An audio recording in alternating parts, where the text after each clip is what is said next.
पाकिस्तान से शिकस्त खाने के बाद भारत के अंदर एक तूफान बर्पा हो चुका है, मगर ये तूफान दुश्मनों के खिलाफ नहीं, बल्कि अपने ही इदारों, अपनी ही हुकूमत और अपनी ही फौज के खिलाफ है। भारत, जो हमेशा अपनी ताकत के गुरूर में मस्त रहा, अब बेबसी और शर्मिंदगी की दलदल में धंस चुका है। अवाम का गुस्सा सड़कों पर नजर आ रहा है और सोशल मीडिया पर ऐसे सैकड़ों क्लिप्स गर्दिश कर रहे हैं जिनमें लोग अपनी ही फौज से सवाल कर रहे हैं, तुम बॉर्डर पर जाकर लड़ क्यों नहीं रहे? हम तुम्हें अपने तहफ़्फ़ुज़ के लिए पैसे देते हैं, मगर तुम पाकिस्तान से शिकस्त खाकर वापस आ गए। ये वो भारत है जो कभी खुद को श्रेष्ठ समझता था, आज खुद अपनी हकीकत से नजरें चुरा रहा है। दूसरी जानिब भारतीय मीडिया, जो हमेशा प्रोपेगेंडा का हथियार रहा, अब मुकम्मल तौर पर बेनकाब हो चुका है। जिस मीडिया ने भारतीय अवाम को झूठी उम्मीदें दी, पाकिस्तान की तबाही के जाली दावे किए और जंगी फतह के झूठे किस्से सुनाए, अब उसी मीडिया पर लोग थू थू कर रहे हैं। लोगों का कहना है कि हमें बेवकूफ़ बनाया गया, हमारी हब्बुल वतनियत को इस्तेमाल करके हमें एक मसनूई ख्वाब में रखा गया। जब सच सामने आया तो लोगों को महसूस हुआ कि वो सिर्फ सिर मोहरे थे। एंकर जो कैमरे के सामने चीख चीख कर फतह के नारे लगाते थे, अब खामोश हो चुके हैं या नए झूठ गढ़ने में मसरूफ हैं।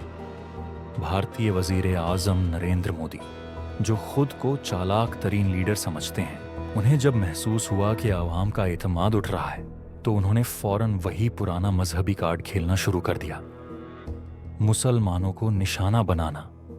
पूरे भारत में हिंदू इंतहा पसंदों को खुली छूट दे दी गई कि मुसलमानों की दुकानें जलाएं, घरों पर हमला करें, उन्हें मारें, धमकियां दें और पूरे मुआशरे को दहशतजदा करें। कतर के एक मशहूर सहाफ़ी ने ट्विटर पर लिखा कि भारत में मुसलमानों के साथ जो कुछ हो रहा है वो रियासती ज़बर की बदतरीन मिसाल है।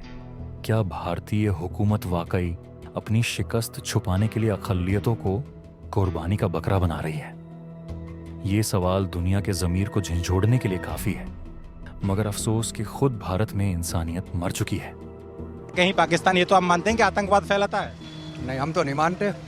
आप भी फैला सकते हो, आपके माथे पे लिख तो नहीं रहा। मैं तो नहीं मानता पाकिस्तान आतंकवाद फैलाता है। जरूरी तो नहीं लादेन आतंकवादी था। आप कैसे कह सकते हो लादेन आतंकवादी था? नहीं, हम तो नहीं मानते लादेन आतंकवादी था। क्या आतंकवाद था उसका? अपनी जाति लड़ाई के लिए अगर कोई आवाज उठाएगा वो आतंकवादी है। अगर आप मेरे पे जुल्म करोगे, तशद्दुद करोगे और मैं आपके खिलाफ लड़ूंगा तो मैं आतंकवादी हूँ। लोगों को मारा, पुख्ता सबूत है, 26 लोग मारे हैं, पुख्ता सबूत है, दिखा सकते हो। जो बॉर्डर पे जवान खड़े वो क्या कर रहे थे? सो रहे थे दारू पी के।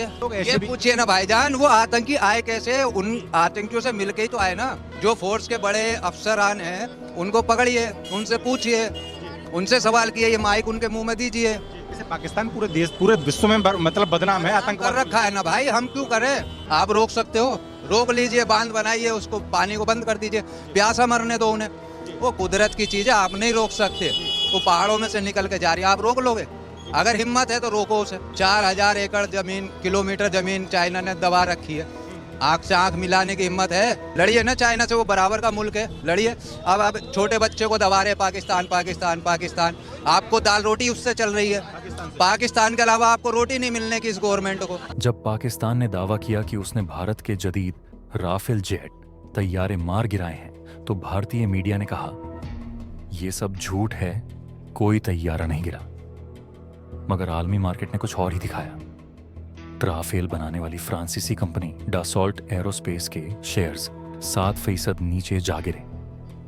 सरमायाकार जो हर खबर पर नजर रखते हैं, अचानक इस कंपनी से पैसा निकालने लगे। सवाल यह है, अगर भारत का कोई तैयारा नहीं गिरा तो फिर कंपनी के शेयर्स क्यों गिर गए? दूसरी तरफ चीन की जेट जेट बनाने वाली कंपनी के शेयर्स ऊपर जा रहे हैं। क्यों? क्या मार्केट भी पाकिस्तान का प्रोपेगेंडा मानती है, या फिर ये सब उस शिकस्त का खामोश सबूत है जिसे भारत मानने को तैयार नहीं? दिलचस्प बात तो यह है कि खुद भारत के मशहूर अखबार हिंदुस्तान टाइम्स ने इस सच्चाई को माना। उन्होंने रिपोर्ट शाया की जिसमें वाज़ेह तौर पर बताया गया कि डसॉल्ट एविएशन के शेयर्स में ज़बरदस्त गिरावट आई है और जेट की कंपनी के शेयर्स में इजाफा हुआ है। जब भारतीय एयर फोर्स से इस बारे में सवाल किया गया तो उनका जवाब था, हम तफसीलात नहीं दे सकते वरना अवाम और फौज का मोराल नीचे चला जाएगा।